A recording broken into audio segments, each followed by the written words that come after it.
매일 성경과 함께하는 오늘의 큐티 시간입니다. 3월 22일 오늘의 말씀은 마가복음 14장 1절에서 11절입니다.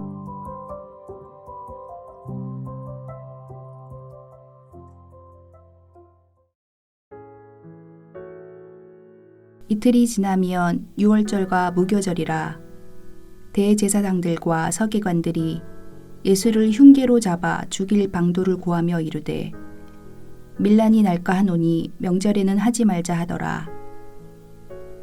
예수께서 베다니 나병 환자 시몬의 집에서 식사하실 때 한 여자가 매우 값진 향유 곧 순전한 나드 한 옥합을 가지고 와서 그 옥합을 깨트려 예수의 머리에 부으니 어떤 사람들이 화를 내어 서로 말하되 어찌하여 이 향유를 허비하는가? 이 향유를 300데나리온 이상에 팔아 가난한 자들에게 줄 수 있었겠도다 하며 그 여자를 책망하는지라. 예수께서 이르시되 가만두라. 너희가 어찌하여 그를 괴롭게 하느냐? 그가 내게 좋은 일을 하였느니라. 가난한 자들은 항상 너희와 함께 있으니 아무 때라도 원하는 대로 도울 수 있거니와 나는 너희와 항상 함께 있지 아니하리라.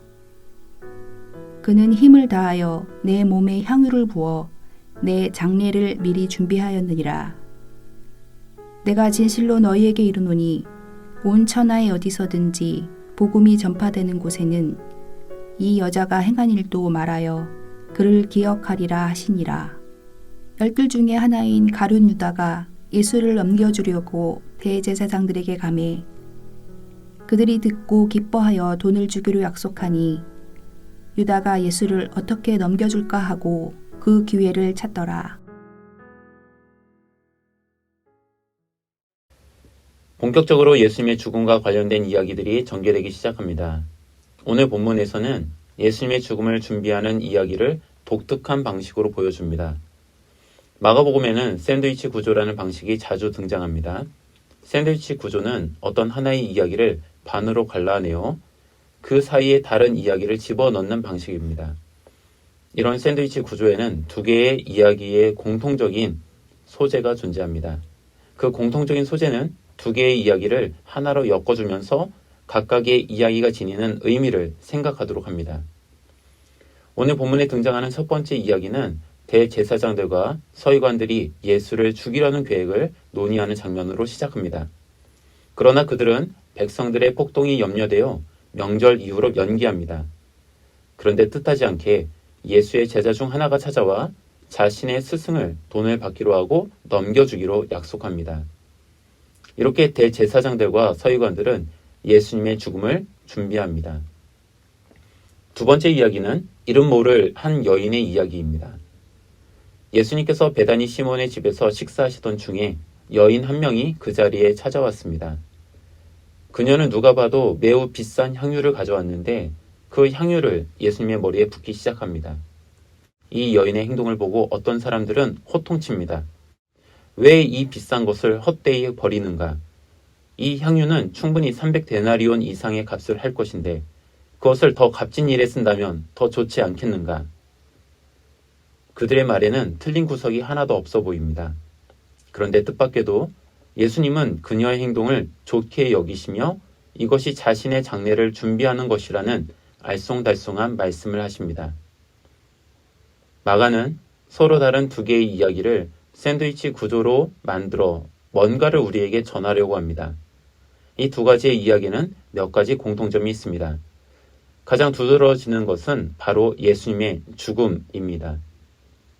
대제사장들과 서기관들은 예수님을 죽일 계획을 세웠지만 실제로 실행하는 데 걸림돌이 있을까봐 주저하였습니다.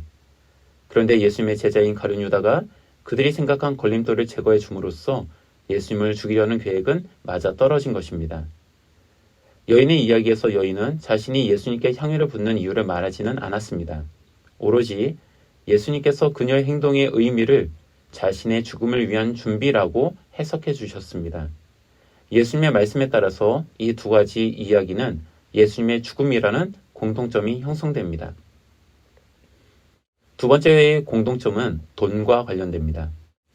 대제사장들과 서기관들은 가룟 유다와의 거래를 성사시키기 위하여 돈을 주기로 약속하였습니다. 마가복음은 그 금액이 얼마인지를 알려주지 않습니다. 아마 마가복음은 유다가 받은 돈의 금액에 대해서 관심을 가지지 않은 것 같습니다. 분명한 것은 제자 중 한 명이었던 사람이 자신의 스승인 예수님을 팔아 넘기는 행동을 했다는 것입니다. 반면 향유를 부은 여인의 이야기에서 그녀는 매우 값진 향유를 본문에 나오는 어떤 사람의 표현을 따라서 말하면 허비하였습니다. 그런데 이 허비로 번역한 헬러어는 다른 곳에서 망하다, 멸망하다와 같은 부정적인 뉘앙스를 가집니다. 어쩌면 그녀가 풍족한 상황에서 값비싼 향유를 부었다기보다는 없는 중에 값비싼 향유를 부었다고 여기는 것이 더 나아 보입니다. 이렇게 따져보면 예수님의 제자 중 하나였던 가룟 유다는 예수님을 물건처럼 팔아 넘기는 반면 이름을 알 수 없는 이 여인은 그녀의 전부인지는 알 수 없으나 300데나리온 이상이 되는 매우 값비싼 향유를 예수님을 위하여 허비하는 대조를 보여줍니다. 세 번째 공통점은 백성이 아닐까 싶습니다. 대제사장들과 서기관들은 예수를 잡아 죽이고자 했지만 걸림돌은 다름 아닌 백성들의 소유였습니다. 그들이 신경 쓰는 것은 오로지 백성이 일으킬지 모를 소요 사태입니다. 여인의 이야기 속에서도 어떤 사람들은 이렇게 운운합니다. 이것을 팔아 가난한 자들에게 줄 수 있었겠도다. 마가는 제자들이라 하지 않고 어떤 사람들이라고 함으로써 그 간극을 느끼게 해줍니다. 이 어떤 사람들도 여인의 행동에 문제제기를 하면서 가난한 사람들, 가난한 백성들에게 주는 것이 더 낫다는 판단과 조언을 합니다. 하지만 예수님께서는 이 사람들의 말에 동의하지 않으십니다. 가난한 사람들을 위한 구제를 금지하신 것이 아니라 이 사람들의 의견에 반대 의견을 보이신 것이라 생각해야 합니다. 이렇듯 양쪽 이야기에서 대제사장들과 서기관들 그리고 어떤 사람들은 백성을 신경 쓰는 것 같습니다. 하지만 그들의 의도는 백성을 위하는 마음에 있는 것은 아닙니다. 자신들이 하려는 일에 백성이 걸리적거리는 장애물처럼 느끼거나 스스로는 가난한 자들을 위해 구제할 마음은 없으면서도 여인의 행동에 문제제기를 하기 위해 그 대상으로서 가난한 사람들을 거론했을 뿐입니다. 마가의 샌드위치 구조에서 찾아본 사안들을 바탕으로 우리는 다음과 같이 생각해 볼 수 있습니다. 마가는 예수님의 죽음을 바라보며 서로 상반된 사람들의 이야기를 전합니다. 한쪽에서는 예수님을 마치 물건을 사듯이 거래합니다. 반면 예수님을 위해 자신의 재산의 상당 부분을 아낌없이 허비하는 여인이 있습니다. 그 여인에게 있어서 예수님은 거래의 대상일 수 없습니다. 예수님은 어떤 값을 매길 수 없는 것입니다. 예수님을 물건을 사듯이 거래하는 사람들도 사람들의 눈치를 봅니다. 자신들의 거래가 정당하지 않기 때문일 것입니다. 그런 사람들은 예수님을 위해 아낌없이 허비하는 사람들을 향해 눈치를 줍니다. 그렇게 하는 것이 옳지 않다고 말하지만 실제로는 자신이 하지 못하는 헌신이 못마땅하기 때문입니다. 다른 사람들은 사실 핑계입니다. 예수님께서는 우리 모두를 위하여 값비싼 생명을 우리를 위해 허비하셨습니다. 하지만 우리는 때로는 예수님과 거래를 하려 할 때가 있습니다. 예수님께서 제 기도를 들어주신다면 저도 이렇게 하겠습니다.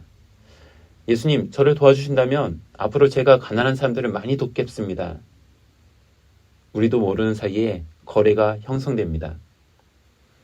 예수님을 하나의 물건으로 만들어버리기도 합니다. 이 거래를 성사시키기 위하여 다른 사람을 이용하기도 합니다. 혹여 우리의 기도문이 거래 명세서가 되고 있지는 않은지 곰곰이 돌이켜보면 좋겠습니다. 바라기는 우리의 삶에서 아름다운 향기가 풍겼으면 합니다.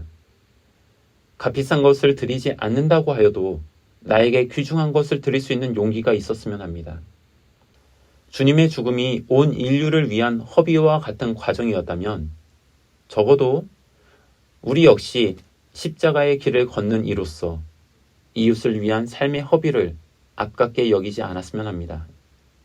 함께 기도하겠습니다. 주님, 바랍니다. 주님과 거래하지 않기를. 주님, 바랍니다. 주님의 향기를 세상에서 바라기를. 그렇게 십자가의 길을 걷기를 소망합니다. 예수님의 이름으로 기도합니다. 아멘.